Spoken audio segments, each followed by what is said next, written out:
El tema de la regulación de la marihuana llegó al terreno electoral como si los precandidatos prefirieran omitirlo. ¿Por qué?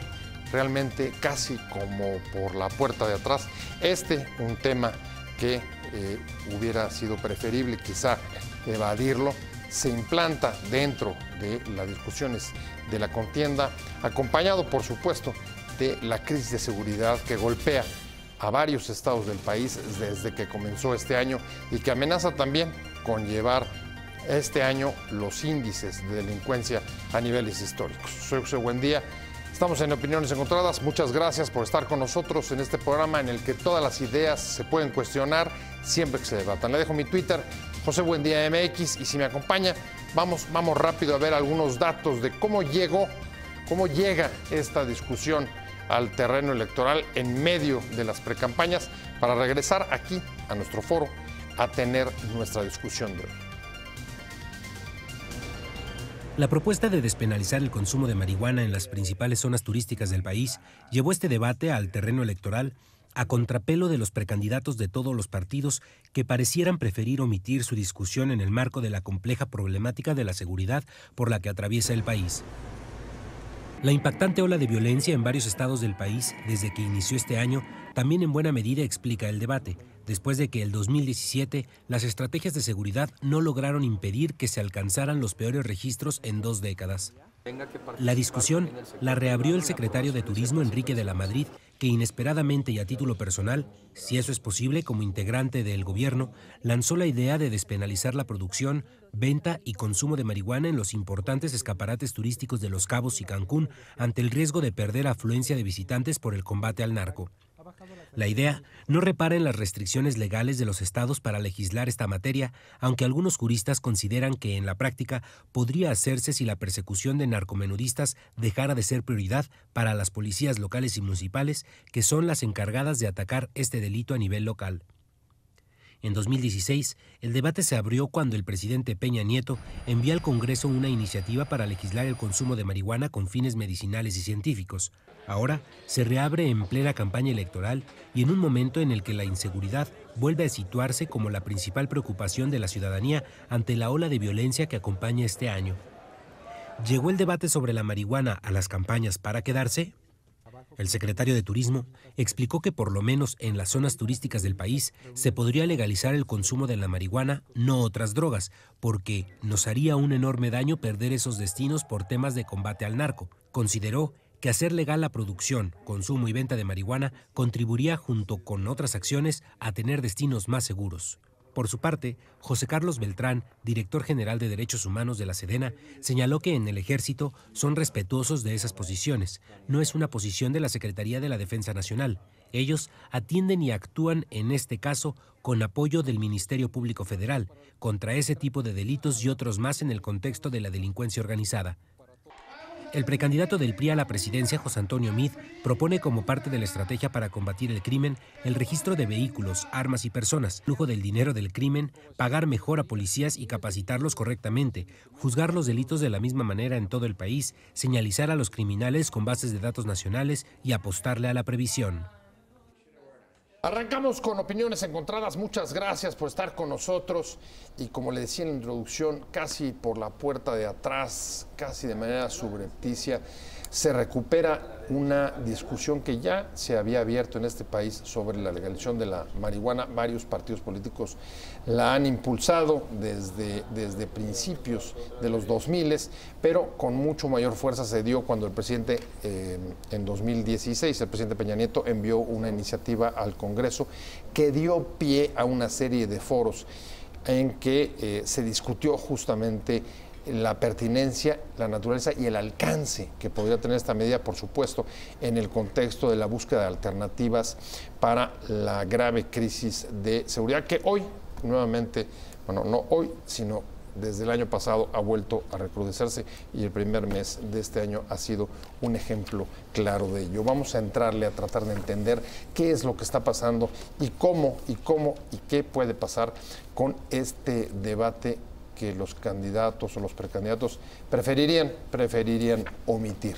Al menos así se desprende de las evasivas con las que han tocado este tema. Muchas gracias por estar con nosotros. Leopoldo Rivero, como siempre, presidente de la Asociación Mexicana de Cannabis. Un placer tenerte. Muchas gracias. ¿Cómo estás? Bienvenido, gracias. Y también, por supuesto, muchas gracias que esté también con nosotros Jorge Díaz Cuervo. Le cuento, Jorge ha militado en partidos políticos que han sido pioneros en el impulso de esta clase de iniciativas sobre legalización de marihuana. Pienso, por ejemplo, en Alternativa Socialdemócrata, un partido que desapareció, pero en la campaña de 2009 lo llevó al terreno electoral. Y después, ya como parte de su actividad personal, publicó recientemente un libro que se llama Drogas, el camino hacia la legalización. Es un especialista en este tema. Jorge, un placer que estés con nosotros. Gracias, José. De verdad, gracias. De verdad, muchas gracias a los dos. Y me gustaría empezar contigo y que me digas, la verdad es que no sé si mi percepción sea correcta o no, pero este parece ser un tema que llegó a las precampañas como si nadie hubiera querido o lo hubiera invitado. Llega por la puerta de atrás. Sí, bueno, llega a raíz de declaraciones del secretario de Turismo, de Enrique de la Madrid, declaraciones que me parece que más que un posicionamiento como servidor público es una reflexión que él hace a título personal. O sea, ¿tú sí le crees? Claro. Yo sí le creo. A pesar de ser integrante de un gobierno, es difícil. No, es que más conozco a Enrique y sé que él tiene una posición en el sentido de que, pues en efecto, no tiene ya mucho sentido seguir alargando una discusión. Este tema ya se debatió mucho en México, se ha debatido mucho en el mundo. Los países con los que más relación tenemos comercial y socialmente hablando han dado pasos hacia la regulación del mercado de la cannabis y de manera, yo creo que ya es inexplicable, en México seguimos pasmados, seguimos sin tomar cartas en el asunto, siendo que la cannabis es la droga que más se consume en el mundo. 180 millones de personas en el mundo consumen cannabis de manera cotidiana. En México, la última encuesta sobre consumo de drogas, alcohol y tabaco nos dice que 9.9% de los mexicanos hemos consumido alguna droga ilegal y de este 9.9, 8.6 han consumido marihuana. Es decir, es por mucho la droga hoy declarada ilegal que más se consume. Y déjame decirte esto, una droga que hace menos daño a la salud que el alcohol y el tabaco. Y esto deriva de estudios serios, científicos, publicados en revistas como The Lancet, como InHealth, que claramente establecen que es mucho menos adictiva y hace mucho menos a la salud la marihuana que el alcohol y el tabaco. No quiere decir que no haga daño. Sí, muchas cosas en la vida hacen daño. Simplemente no tiene razón de estar catalogada en la misma lista de sustancias como la heroína o como la cocaína. A ver, no pertenece a ese grupo de drogas. Jorge apunta una paradoja, uno de los temas más debatidos, uno de los temas más inmóviles, y yo sigo viendo, digamos, al menos reacios a los precandidatos a entrarle a este tema, a pesar de ser tan debatido, a pesar de ser tan inamovible. Así es, parece no que... No sé si coincidas y cómo lo explicas. Bueno, a mí me parece que hay temor a tomar decisiones. Definitivamente ya debatimos 3 años, durante 3 años llevamos debatiendo este tema y siguen diciendo que hay que seguir debatiendo. Me parece que es el temor a tomar decisiones concretas y me parece que ahí pone el dedo en la llaga de la Madrid al decir la prohibición no ha funcionado y necesitamos algo para proteger una de las carteras más importantes de nuestro país, como es el turismo. En ese sentido, me parece que sí hay alguna oportunidad por parte de los estados, ya que la ley de narcomenudeo de 2009 faculta a las entidades a tratar con los delitos en el caso de la marihuana, de posesión de 5 gramos a 5,000 gramos, o sea, de 5 gramos a 5 kilos. La posesión está facultada para que los estados la traten como su soberanía se los mande, digamos. Evidentemente, pues esto podría implicar una controversia con la federación, pero los estados están facultados para tomar acciones ya concretas, una orden ejecutiva de no perseguir esos delitos siempre y cuando no se afecte a terceros. Creo que podría ir en ese sentido. Ahí hay una discusión legal, ¿no? de abogados que es interesante. Ahorita me voy a meter, pero déjame retomar la primera parte de tu respuesta para llevarla con Jorge. Oye, temor a los políticos, a los precandidatos, les da temor tomar decisiones. Haber dicho en términos coloquiales, no sé si coincidas en que les sacatean. Y si les sacatean, ¿por qué les sacatean? ¿Por falta de valor? Yo lamento... ¿O hay cierta cobardía? ¿Tú qué opinas? Yo lamento profundamente, en verdad, que los partidos, los candidatos, pero también los candidatos independientes, tengan temor a abordar un tema que es de los que más le duele a México. Porque no quieren abordar el tema de la cannabis, pero quieren abordar el tema del tráfico de drogas, de la violencia que ha generado el tráfico de drogas. Hasta ahora, lo poco que hemos visto en las campañas, en verdad son campañas que evaden hablar de los temas que realmente la sociedad queremos que se hable. O sea, a mí me gustaría ver un contraste de posiciones, propuestas concretas para cómo tratar este tema de manera más inteligente, con mayor respeto a la autonomía de los individuos, a los derechos humanos, más preocupados por la salud de las personas, insisto, que por mantener dogmas y prejuicios que seguramente heredamos de nuestros padres y de nuestros abuelos, que nos dijeron que las drogas eran malas y que consumir drogas era malo. O sea, no es un problema de valor, es un problema de prejuicios y de dogmas. Es un problema de prejuicios y de dogmas, y yo creo que no se han dado cuenta los candidatos, o no se quieren dar cuenta, que la sociedad está ávida de transformaciones de fondo. Todos se llenan la boca de decir que van a transformar a México y que son el verdadero cambio. No, bueno, el México nuevo. Quieren transformar a México. Te lo recetan en 90,000 spots diario. No puede ser que el estado de California, que es el estado en donde más marihuana se consume en el mundo, digamos la región en donde ya haya legalizado para fines recreativos la marihuana, y nosotros, insisto, sigamos sin atrevernos siquiera a debatirlo. Como decíamos antes de entrar al aire, yo creo que ya no hay que debatir más sobre si debe cambiar el modelo. El modelo está claro que está fracasado, el modelo prohibicionista está fracasado en el mundo. Todos los países occidentales están cambiando ese modelo. Deberíamos de estar debatiendo, y ellos deberían de estar proponiendo ese debate, cómo cambiar a la mexicana, es decir, porque tampoco tenemos por qué importar modelos de otros países. Se están haciendo cosas interesantes en otros países, pero creo que México... Podemos seguir nuestro camino. Por supuesto. ¿Y a qué ritmo deberíamos de seguirlo? Ese debería ser el debate, en lugar, insisto, de asustarse cuando de repente un secretario de Estado propone una reflexión. Estás diciendo que los políticos de tu país son temerosos, dogmáticos, prejuiciosos. ¿No lo crees tú? Por supuesto que sí. Hay una cosa que sí cambia el contexto. Tú lo pones sobre la mesa y yo lo retomo. Dice Jorge, recuerda el caso de California. En efecto, cuando se da esta discusión en el país en 2016, a propósito de la iniciativa que mete el presidente Peña al Congreso para la legalización, una iniciativa conservadora de no demasiado alcance, pero sí dio lugar a varios foros itinerantes en distintos lugares del país que estuvo comandando Roberto Campa desde Derechos Humanos. Pero en efecto todavía no se había dado, hasta donde me acuerdo, ni Colorado y por supuesto ni California, que hoy, desde el 1 de enero, es el mercado más grande del mundo. Y lo que me preocupa ahí es, a ver, cómo este contexto nuevo le pega a la discusión en caso de que se reabra en el terreno electoral. Y en ese punto pongo también una de las afirmaciones que me pareció interesante de Enrique de la Madrid, diciendo: ya no podemos creernos el cuento de que allá nos digan cuáles pueden ser drogas legales y cuáles no, independientemente de los argumentos que haya para defender una u otra posición. Así es. Bueno, cuando se dieron estos debates, ya recordemos que Uruguay ya había legalizado totalmente todos los usos del cannabis. Entonces, pero está muy lejos. Aquí tienes el mercado más grande del mundo, claro, ¿no? En la frontera con México. Sí, y eso ya tiene implicaciones. De hecho, ya hemos percibido la presencia de marihuana de California.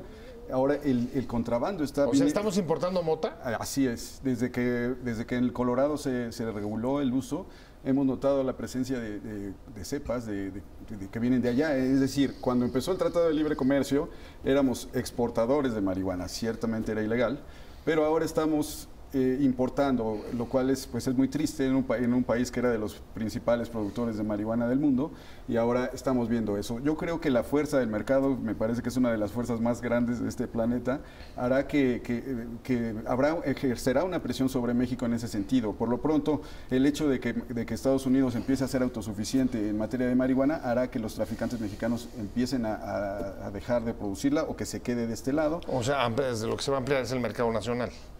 Pues no necesariamente, sino que al contrario puede verse reducido si aprobamos determinadas propuestas como la del autocultivo, porque cada autocultivador es un consumidor menos que recurre al tráfico. Entonces creo que esa propuesta hay que retomarlo del fallo de la Suprema Corte de Justicia del noviembre de 2015, que considera inconstitucional que un ciudadano no pueda producir su propia marihuana.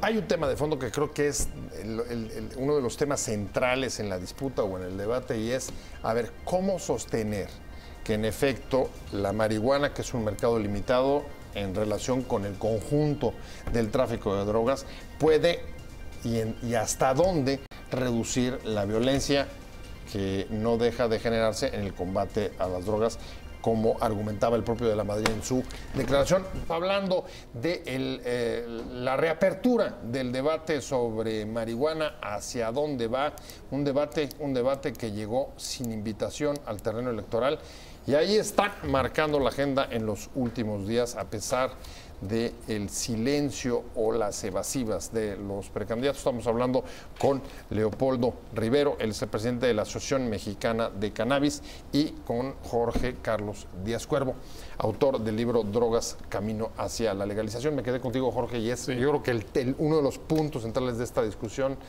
cuando se vincula con seguridad, es, a ver, hasta dónde y por qué confiar en que la regulación de una de las drogas, quizá de un mercado mucho digamos, minoritario o que mueve mucho menos dinero que las otras, puede realmente reducir la violencia que se genera en el combate a la guerra contra el narco. José, desde mi muy personal punto de vista, las razones por las que hay que regular el mercado de la cannabis tiene que ver con salud de las personas y con respeto a los derechos humanos. Ahora, dicho lo anterior, se ha querido decir que la legalización o la regulación de estos mercados acabará con la violencia y con la delincuencia y con el crimen organizado como si fuera una receta mágica. Ese es uno de los puntos. El mismo de la Madrid lo dijo, o sea, sí, vamos a perder un destino turístico por el combate a la droga. Lo que sí es cierto es que, como ya lo dije antes, siendo la droga que más se vende y consume en México, quitarle una parte de ese mercado al crimen organizado sí les pega en la bolsa, les va a quitar potencia, digamos. Pero esto no va a resolver el tema del crimen organizado, porque la mayor parte de las ganancias del crimen organizado en México tiene que ver con el comercio, o sea, y el mercado de Estados Unidos, y es de la heroína y de las metanfetaminas y de la cocaína, que también se pasa por este país.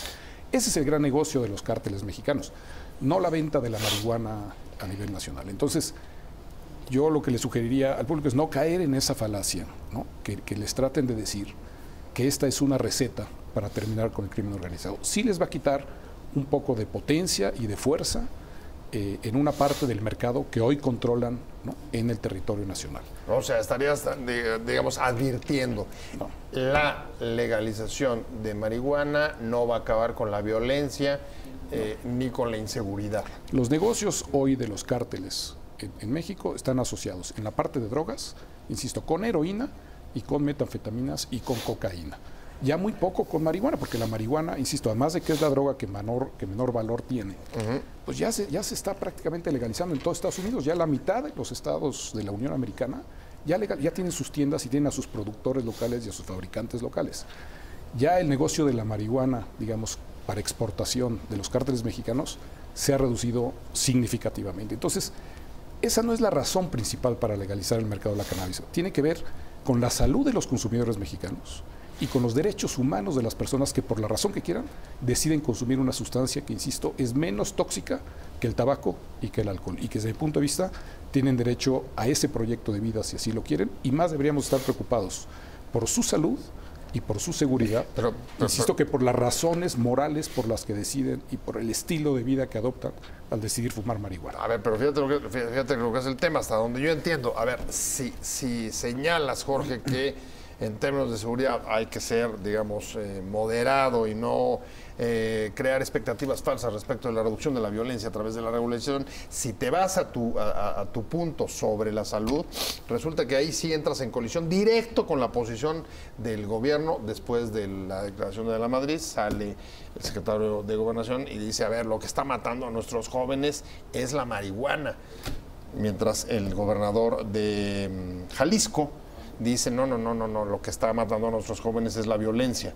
Es decir, ahí todavía es más confrontativa la postura. Así es. Bueno, el asunto aquí es que la marihuana no ha matado nunca a nadie, no hay un solo registro clínico de muerte por sobredosis o por causas directamente asociadas al consumo de marihuana. Eso es falso. Está escuchando Navarrete Prida, a ver qué, señor Navarrete, por favor, ¿qué te va a responder sobre esta afirmación? Ajá, así es, nadie ha muerto por sobredosis de cannabis. Entonces, el asunto va más allá, porque finalmente hay una criminalización de los usuarios. Ese 8 o 9% de usuarios mexicanos que ha consumido cannabis, que es una minoría, pues en algún momento ha cometido un delito para poder consumir, porque aunque el consumo no está penado, sí lo está la compra, la producción, el transporte.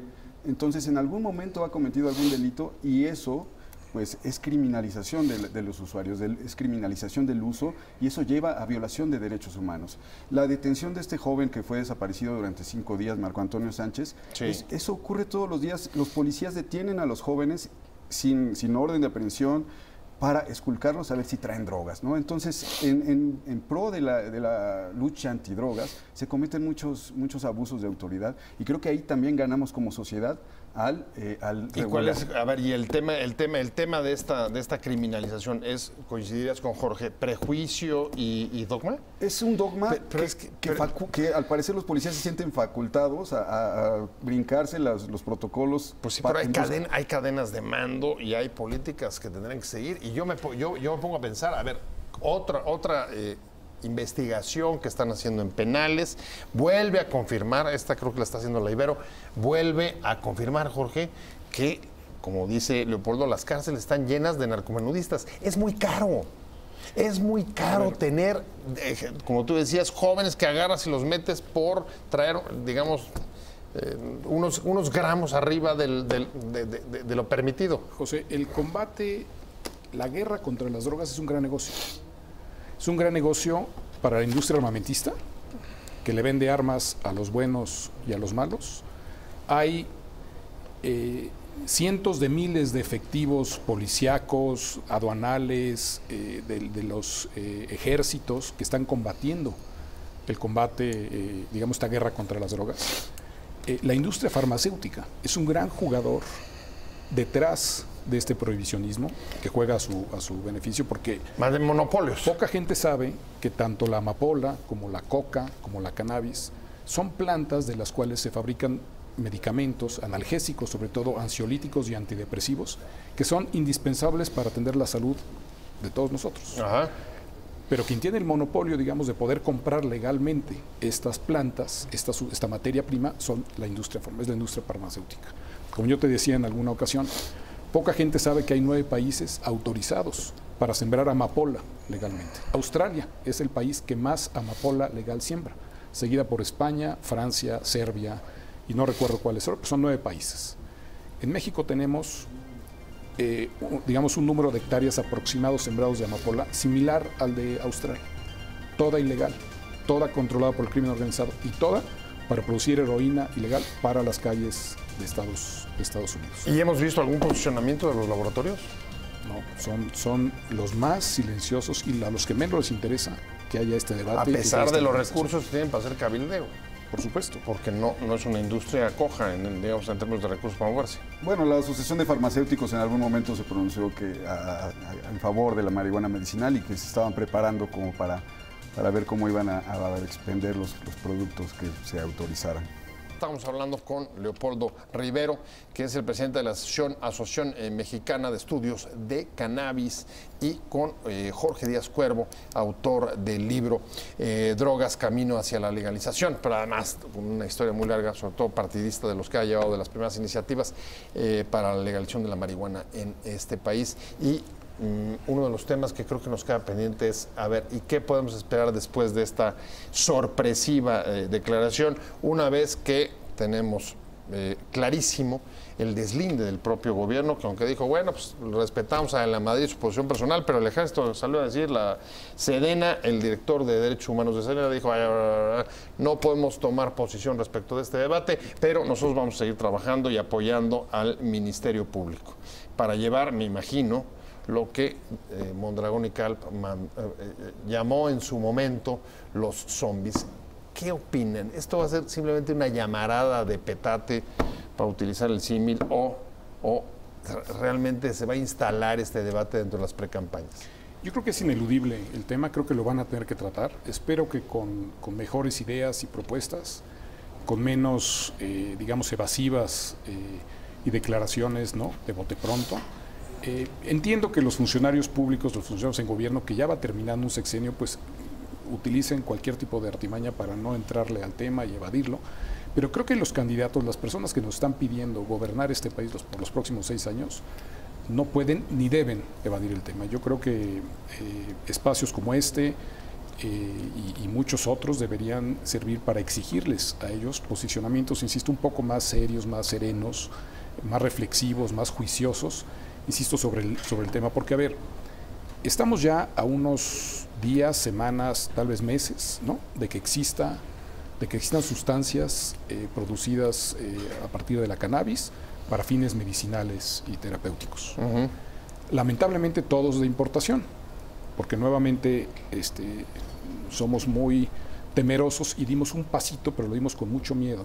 Entonces, paradójicamente, vamos a importar medicamentos fabricados de cannabis carísimos. ¿Por qué? Pues porque producirlos en Canadá, en invernaderos, con lo que cuesta la energía eléctrica allá, con los inviernos que tienen, pues es muy caro producir la cannabis allá. ¿Por qué no se puede, para fines medicinales, sembrar y producir cannabis? Con el sol que hay en Guerrero, por ejemplo. No, nos da mucho miedo. Nos da mucho miedo tener que regular, digamos, 1 hectárea de cannabis y no le queremos entrar, digamos. Entonces sí va a haber medicina fabricada a partir de cannabis, importada, porque no nos atrevemos, insisto, a que productores... no nos atrevemos o digamos, tenemos un estado débil en el que grupos de interés, piénsense en las farmacéuticas, tienen mucho más fuerza que en otros países. Pues seguramente es una combinación de todos estos factores, Pepe. Yo lo que creo es que en verdad nos estamos equivocando en el ritmo y en la falta, insisto, de decisión, de ir a un debate con entereza, con franqueza, con decisión, siendo que México es uno de los países en el mundo que más costos paga sociales por este tema del mercado ilegal de drogas. O sea, hemos pagado con sangre el intento por aplicar un prohibicionismo dictado desde Naciones Unidas. Creo que México tiene toda la legitimidad y la calidad moral para proponerle al mundo, no solo, ¿no?, un debate serio y una búsqueda de propuestas para regular, insisto, el uso de 3 plantas, insisto, que ellas no hacen daño. Somos nosotros, en el uso que hacemos de sustancias, los que nos podemos hacer daño a nuestra salud. ¿Cómo digamos, te calificarías? ¿Optimista necesario? Yo soy un optimista, creo que... Respecto a este tema. Sí, creo que aunque nuestra clase política no quiera, creo que la sociedad está cambiando, los millennials, los jóvenes, ya este tema lo ven muy distinto a como lo vemos nosotros.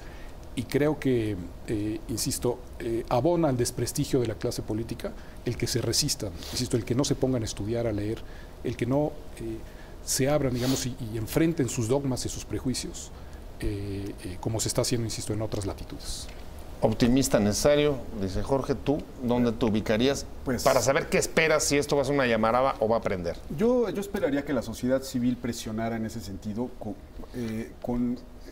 pidiendo a los candidatos, a los partidos mismos, que una postura clara en ese sentido. Y me parece que así va a ser, porque vienen fechas, digamos, del movimiento de la liberación del cannabis en México que son muy, muy significativas. Y entonces aprovecharemos en esos momentos para exigir respuestas claras, posiciones claras, porque finalmente pues no podemos avanzar a ciegas ya. A ver, sociedad civil, en temas como corrupción, en temas como lavado de dinero, ahí veo mucho más fuerte. En temas como educación vi más fuerte a la sociedad civil. ¿Realmente está siendo muy activa en estos temas de la sociedad civil? No, a ver, no digo que no haya, simplemente no me parece más fuerte de todos. No sé cómo lo ven ustedes. No, sin duda, comparado a los temas que acabas de nombrar, no ocupa ese espacio. Tal vez lo ocupa de manera tangente cuando hablamos de inseguridad y de violencia y de qué motiva, ¿no?, esta inseguridad y esta violencia. Pero insisto, a mí me parece que posicionamientos como el que hizo el secretario de turismo, ayudan mucho a revivir el debate. O sea, el debate hace año y medio lo tuvimos muy fuerte en México a raíz de las propuestas del presidente Enrique Peña Nieto. Creo que ahora Enrique Lamadrid lo recupera y creo que así va a seguir pasando. O sea, creo que es un tema, insisto, ineludible que podemos de repente tratar de ignorar, pero que está en el centro de nuestros problemas como sociedad.